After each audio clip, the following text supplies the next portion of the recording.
Hey, welcome to Toontyme, bringing you Newcastle United news and discussion. So, we kick off with just looking at the transfer rumours that continue. It's interesting to me. I feel that there's continue to be linked to the same players, which I feel in a way is a good thing. Personally, I feel it's better to be linked consistently to the same players. So then you can see that the links are strengthening maybe, and that the news is becoming more substantiated. Fair enough, Dan Ashworth has done a brilliant job of managing to keep all news about Newcastle United kept to a minimum in terms of the transfers and whoever this club is interested in. But the clubs that the players they may be looking at, their agents may,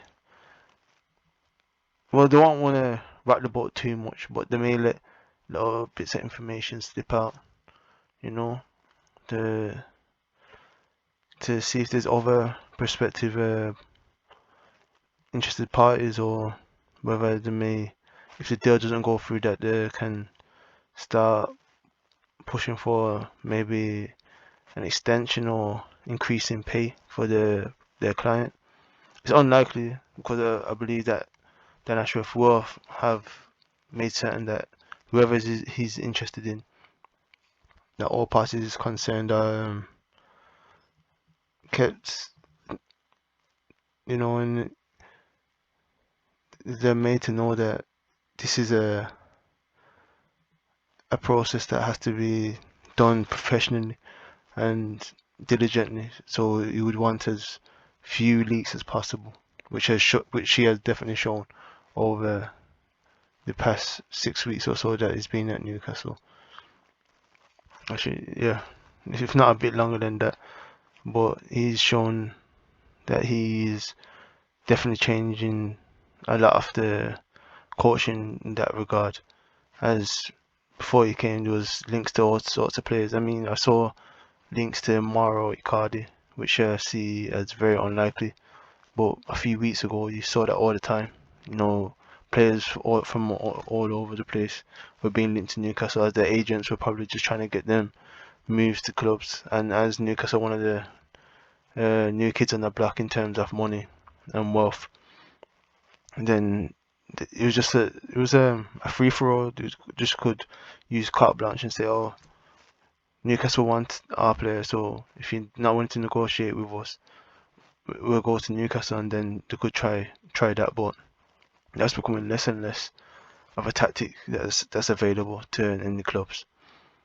So I've seen that once again linked to Yao Pedro, as well as the Chelsea quartet of Christian Pulisic, Callum Hudson-Odoi, Conor Gallagher, and Armando Broja. I still believe that the two most likely of those four to possibly come to Newcastle, and it'll probably only be one of them, is Christian Pulisic or Callum Hudson-Odoi. It's we they just continue to be linked. I don't see Conor Gallagher moving right now. He's going to get opportunities to play for Chelsea this season, with N'Golo Kante still suffering frequent injuries, and he's good. He's good enough for this push for that Chelsea team, maybe.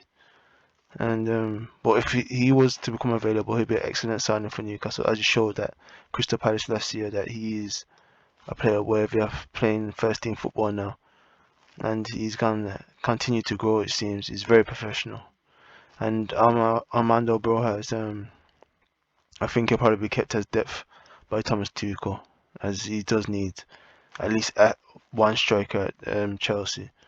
But I think they're still trying to find another one. So it remains to be seen.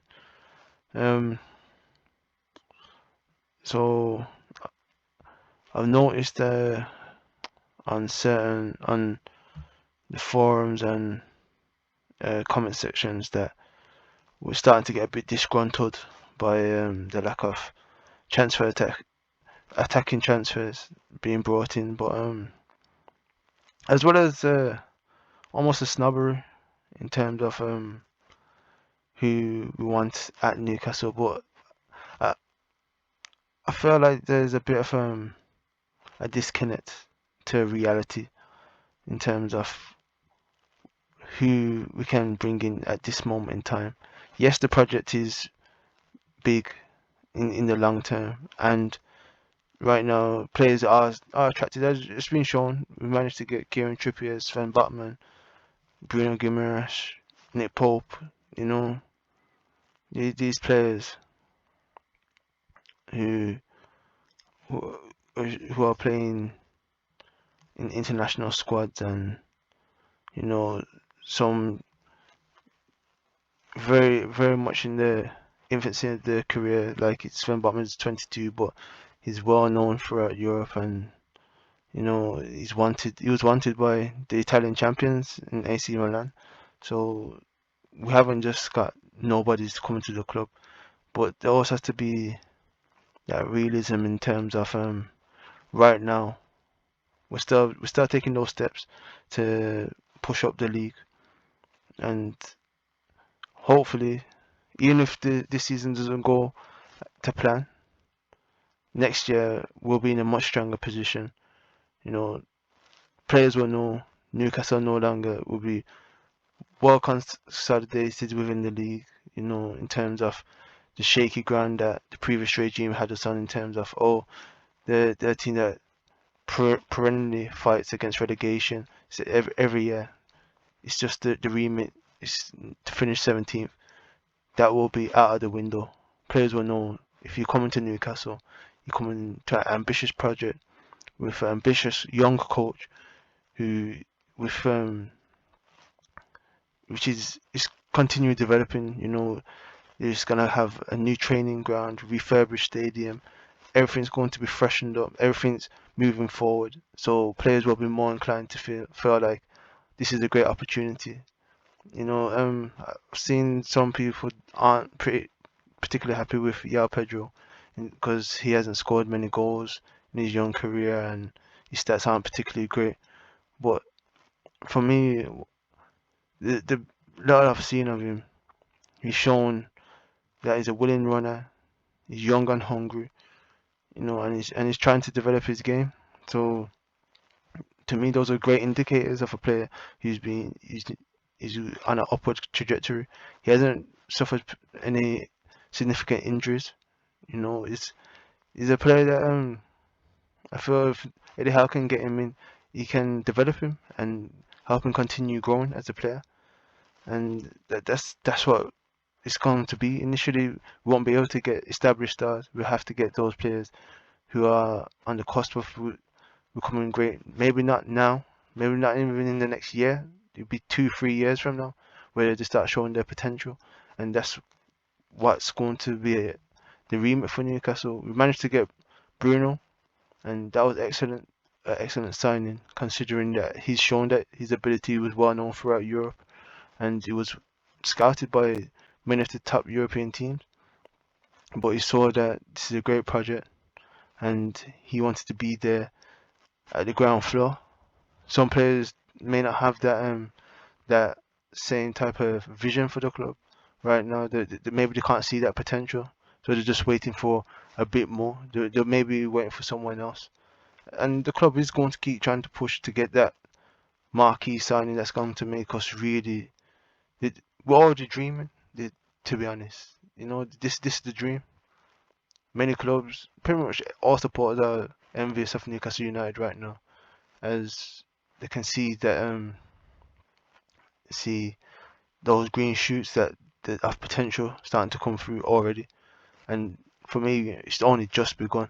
You know, obviously you got the Champions League teams. They probably won't look at Newcastle with as much envy, but there are a lot of clubs that will. You know, all you have to do is look at Manchester United now. They're really spitting the dummy out their fans as they feel like everything's falling apart for them, just like we were this time last year. So it's just a thing of having that patience and trusting in everybody at the club to fulfill their duties, and they've shown that they can do that. So I feel like it's just you just have to trust what the plan, what they're trying to do. You know, and that's what I want to say, especially in terms of this Yao Pedro deal. We just going to have to accept that some players that are going to be targeted by the club are going to be a bit rough around the edges, and it's up to Eddie Howe, who has shown throughout his career the ability to develop players and draw their potential out. That's what he'll do. That's what he's there to do.